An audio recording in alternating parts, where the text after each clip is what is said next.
February is Black History Month. Accordingly, Rick's Firearm Academy of Detroit is honoring patriots who fought for freedom.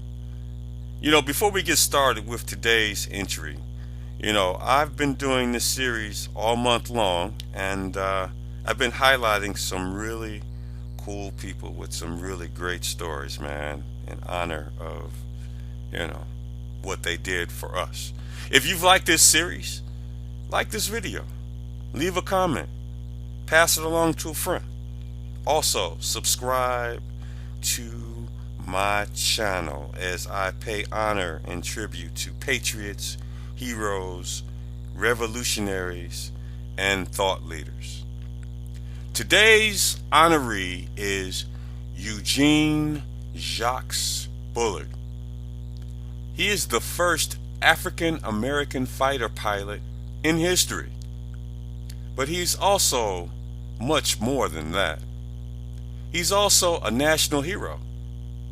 And his story is so incredible that I bet if you wrote a movie script based on it, Hollywood would reject it because it's just too far-fetched. Bullard was an expat living in France when World War I started. He joined the French Infantry and was seriously wounded.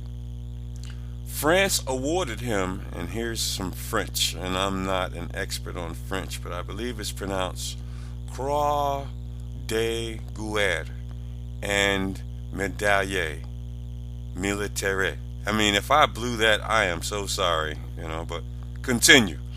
In 1916, he joined the French Air Service, and he first trained as a gunner, but later he trained as a pilot.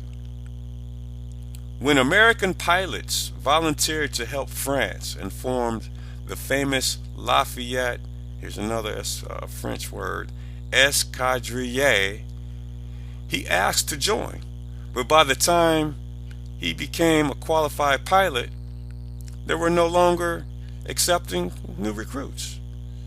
So he joined the Lafayette Flying Corps instead. He served with the French flying units, and he completed 20 combat missions. When the United States finally joined the war, Bullard was the only member of the Escadrille, or the French Flying Corps, who was not invited to join the U.S. Air Service. The reason? At the time, the Air Service only accepted white men. Now, here's the part that almost sounds like a sequel to Casablanca. After World War I, Bullard became a jazz musician in Paris, and he eventually owned a nightclub called, here's another one, Les Escadrilles. I'm sorry for butchering that, y'all, but I'm not trying to research on how to pronounce this, but continue. When the Germans invaded and conquered France in World War II, his club became hugely popular with the German officers.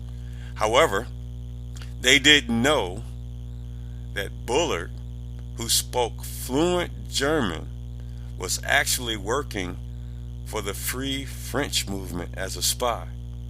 He eventually joined a French infantry unit, but he was badly wounded and had to leave the service. By the end of the war, Bullard had become a national hero in France, but he later moved back to the U.S., where he was, of course, completely unknown. Practically no one in the United States was aware of it, but in 1959, the French government named him a National Chevalier, or that's French for knight. Once again, my apologies for butchering this French language. In 1960, the President of France, Charles de Gaulle, he paid a state visit to the United States, and when he arrived, he said that one of the first things he wanted to do was to meet Bullard.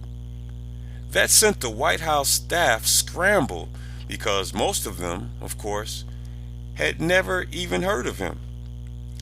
They finally located him in New York City, and de Gaulle traveled there to meet him personally.